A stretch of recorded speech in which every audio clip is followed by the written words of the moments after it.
On va parler santé à présent. Oui, docteur Jean-Marc Sen, vous allez nous parler d'un syndrome peu connu. Alors, en l'occurrence, je ne le connaissais pas. Maria, vous le connaissiez? Je le connais parce que je l'ai vécu. Voilà.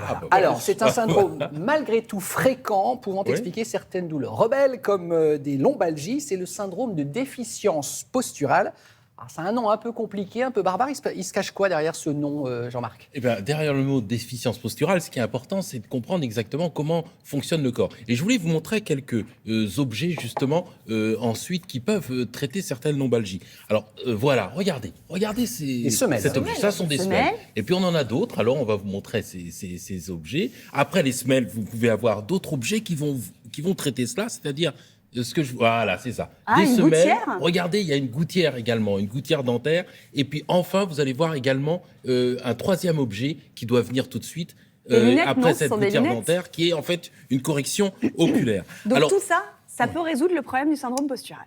Et oui, parce qu'en fait, ce qu'il faut comprendre, c'est comment fonctionne notre posture. En fait, il faut savoir que le cerveau envoie des informations justement à notre corps pour pouvoir se tenir droit, en équilibre, et que pour pouvoir donner ces informations, il a besoin de capter des informations de son environnement, à travers les yeux, le pied, l'oreille, mais également l'occlusion dentaire. C'est-à-dire que ce sont des capteurs qui vont envoyer des informations au le cerveau synthétise tout ça, et puis il envoie des informations aux muscles pour dire tenez-vous droit et tenez en équilibre. Mais quel rapport avec le mal de dos? Eh bien justement, ce qui est important, c'est quelquefois ces capteurs dysfonctionnent, c'est-à-dire que ces capteurs envoient des mauvaises informations au cerveau.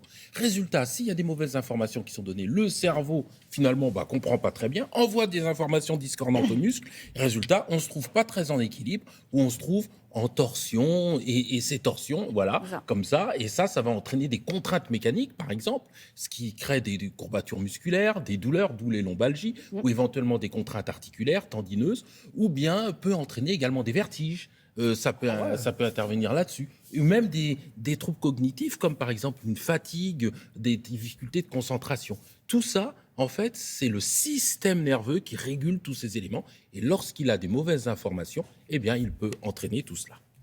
Alors, comment est-ce que ça se soigne, tout ça, docteur? Eh ben, je reviens justement à ce que je vous ai montré, c'est-à-dire justement aux semelles, à la gouttière ou au prisme.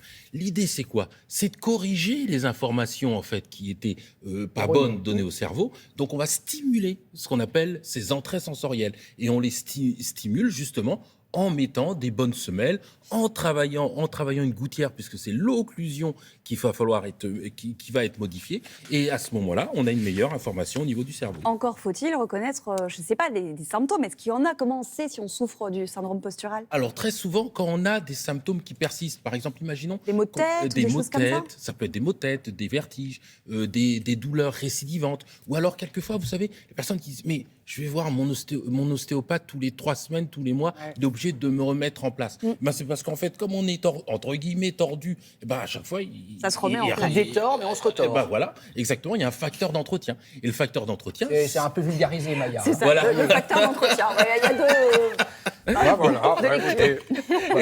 Avec mes mots à moi. Voilà. Et donc, le plus important, c'est de faire le diagnostic, c'est de faire un bilan postural. Le bilan postural, on va étudier votre équilibre, votre posture. Est-ce que vous êtes bien vertical? Est-ce que vous êtes tendu? On va vous mettre sur une plateforme qu'on appelle une plateforme de stabilométrie, c'est-à-dire qu'on étudie votre équilibre. Comment le poids se répartit aussi, c'est ça? Exactement, comment le poids se répartit, le poids du corps se répartit, et justement, on va étudier tout ça. Pour ça, il faut que ce soit des personnes qui soient bien formées. Attention, il n'y a pas que les médecins qui réalisent ça, mais enfin, il y a des bons professionnels qui sont capables de le faire. Il y a des associations comme l'Association de posturologie internationale qui donne des références de praticiens partout en France. Je suis sûre que ça a aiguisé votre curiosité, que vous avez plein de questions pour Jean-Marc. Il y répondra justement d'ici 8h40. Vous pouvez l'interroger sur ce syndrome postural avec le hashtag On vous répond ou le QR code qui s'affiche sur votre écran.